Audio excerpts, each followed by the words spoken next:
Le président de la République a été accueilli par les autorités turques, les responsables de l'ambassade du Niger à Ankara, à l'aéroport international Mustafa Kemal d'Istanbul. Istanbul, première ville de Turquie, vitrine de la Turquie moderne.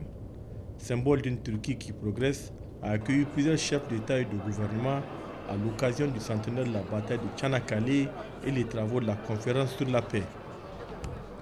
Le président de la République était ce jeudi matin au musée panoramique d'Istanbul. Ce musée panoramique d'Istanbul retrace l'épopée guerrière et de l'Empire ottoman. Il relate et reconstitue le passé guerrier et surtout le grand moment de la bataille de Constantinople, devenue aujourd'hui Istanbul. Ce décor replonge le visiteur dans l'ère du passé, l'histoire de la bataille de Constantinople, associant des voies de mémoire, recueillement et nouvelles technologies. La visite de ce musée permet de découvrir en quelques minutes l'histoire de cette grande bataille. Fiers de leur passé guerrier, les Turcs exhibent avec fierté les moments forts de l'évolution de leur peuple. En signant le livre d'or du musée panoramique d'Istanbul, le président de la République, chef de l'État, écrit « Le 29 mai 1453, le sultan Mehmed II conquiert Istanbul, alors Constantinople, réalisant ainsi un vœu du prophète Mohammed. Cette victoire constitue un tournant décisif dans l'histoire du monde et a permis de renforcer la puissance de l'Empire ottoman. La visite du musée, conclut le président Issoufou Mahamadou, m'a fortement impressionné. Dans l'après-midi du jeudi, le président de la République a reçu la communauté nigérienne vivant en Turquie. Le président Issoufou Mahamadou, face à ses compatriotes, a développé plusieurs sujets d'actualité. Le renforcement des institutions démocratiques à travers la mise en place d'institutions fortes. Sur ce point, le chef de l'État n'a cessé de multiplier les exemples de réussite du Niger dans ce domaine. Deuxième point évoqué par le président de la République, la sécurité.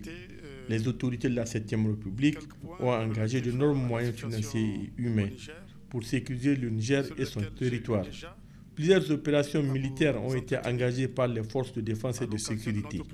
Aujourd'hui, le Niger constitue un havre de paix dans la sous-région.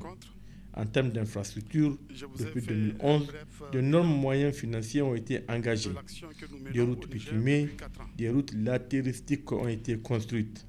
Des échangeurs pour la ville de Niamey afin de donner une image d'une ville moderne.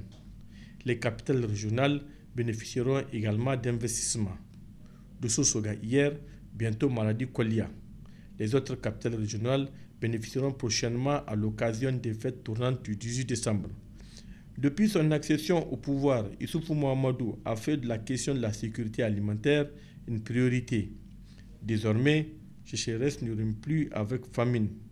L'initiative 3N a produit ses résultats. La construction des classes, la formation professionnelle et technique, l'accès des Nigériens à l'eau potable et l'emploi ont été largement développés par le président de la République devant une communauté nigérienne essentiellement constituée d'étudiants. Auparavant, l'ambassadeur Adam Damaradi a présenté sa communauté au président de la République. Juste après cette rencontre, le président de la République a assisté à l'ouverture des travaux de la conférence sur la paix. En marge de cette conférence, Issoufou Mahamadou s'est entretenu avec le président turc Recep Tayyip Erdogan. La coopération entre Niamey et Ankara a été largement évoquée. Ce tête-à-tête s'est déroulé en présence du ministre directeur du cabinet du président de la République, de la chef de la diplomatie nigérienne et de l'ambassadeur du Niger en Turquie. Dans une longue allocution d'ouverture, le président turc, fortement ovationné par une salle archicombe, a rappelé le passé glorieux de la Turquie avant de défendre son bilan à la tête de son pays. Le président turc a offert à ses invités un dîner d'État. À 1h d'Istanbul, ce vendredi matin, Çanakkale. Le président Recep Tayyip Erdogan et ses invités convergent à la tribune d'honneur. Cette cérémonie de souvenir aux mémoires Mekmekish a été marquée par des offices religieux, un discours du président de la République turque et une parade militaire, des moyens aériens, la marine et des troupes au sol.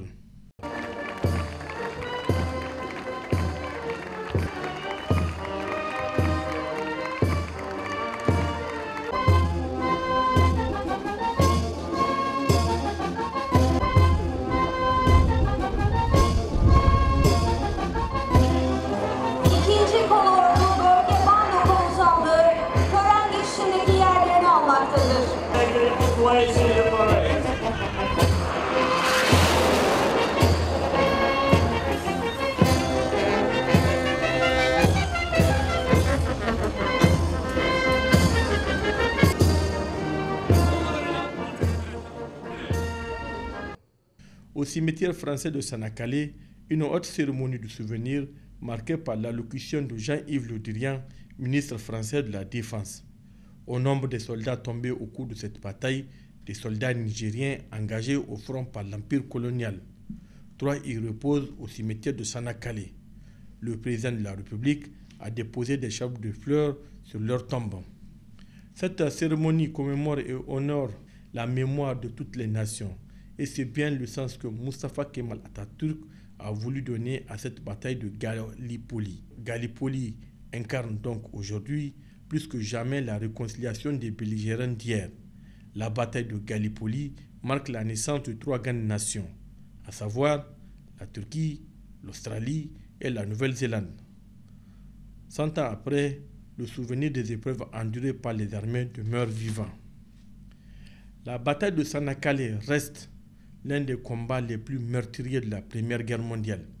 Cette cérémonie d'hommage célèbre la bravoure des armées, mais particulièrement des soldats africains, dont 3 Nigériens reposent au cimetière français de Sanakale.